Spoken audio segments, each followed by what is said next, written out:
تخيل معايا كتسهر الليالي كتقرا وتعاود والكتوبه محطوطين قدامك، وفي الاخر فاش كتحط لك السطر الاول في الامتحان كتحس براسك بحال عمرك شفتي داك الشيء. واش فايت لك قلتي انا كنقرا ولكن الذاكره ديالي ضعيفه؟ خليني نصدمك ونقول لك الذاكره ديالك مزيانه والذكاء ديالك كافي. المشكل ماشي فيك، المشكله في الطريقه باش كتقرا. اليوم غنوريك كيفاش تحول القرايه ديالك من داك الواجب الممل والثقيل عمليه ذكيه وممتعه بفضل العلم. غنوريك كيفاش تولي في الماده ديالك ماشي غير ماستري.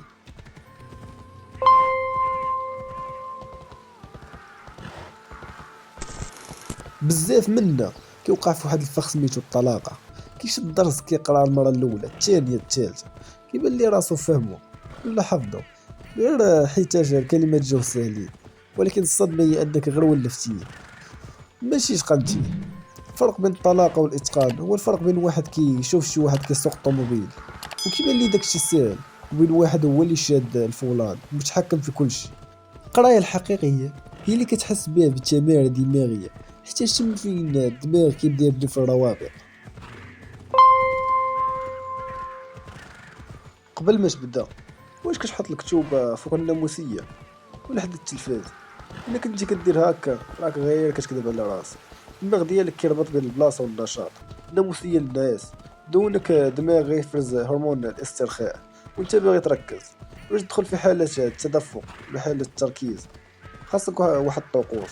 بلاصه خاص يكون بعيد منك التليفون، والهدف واضح، خاصك تعزل راسك على العالم باش دماغك يركز 100% في الحاجه اللي قدامه. وهاد الحاله هي اللي كتخلي ساعه ديال القرايه كتعادل 5 السوايع. هذه هي اهم نقطه في الفيديو كامل. التعلم الحقيقي كيوقع فاش كتخرج المعلومه من دماغك ماشي فاش كتحاول تدخل عليه.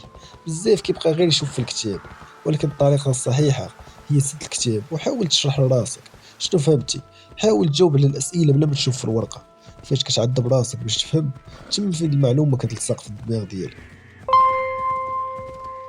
باش نكونوا عمليين نعطيك جوج ادوات هو السوارد ديال النجاح. تقنيه فيمان، تخيل راسك كتشرح الدرس لواحد الدري صغير عنده 5 سنين. الا بقيتي كتعقد الامور وكتستعمل كلمات صعيبه راك ما فاهم والو. الا قدرتي تبسط المعلومه لاقصى حد مبروك عليك راك وليتي فاهم مزيان. تكرار المتباعد سبيس ريبيتيشن، الدماغ كينسى المعلومه مع الوقت. الحل ما تراجعش كل شيء في نهار واحد، راجع اليوم ومن بعد يومين ومن بعد سيمانه ومن بعد شهر. هكا المعلومه كتنتقل من الذاكره القصيره المدى للذاكره طويله المدى، مبقاتش غتهرب ليك الدماغ ديالك. في الاخر بغيتك تعرف بلي القرايه بذكاء ماشي هي تقرا بزاف، بل هي تقرا بالطريقه الصحيحه. جرب هاد التقنيات بالخصوص تقنيه الاخراج وتقنيه فيمان وغتشوف النتائج من السيمانه الاولى. الى عجبك هذا المحتوى وبغيتي تزيدو نفصلو في التقنيات اخرى بحال الممارسه المتداخله خلينا كومونتير وقول لنا شنو هي اكبر صعوبه كتواجهك فاش كتبغي تركز. وما تنساش العلم كيبغي الصبر ولكن بالذكاء كلشي كيولي ساهل.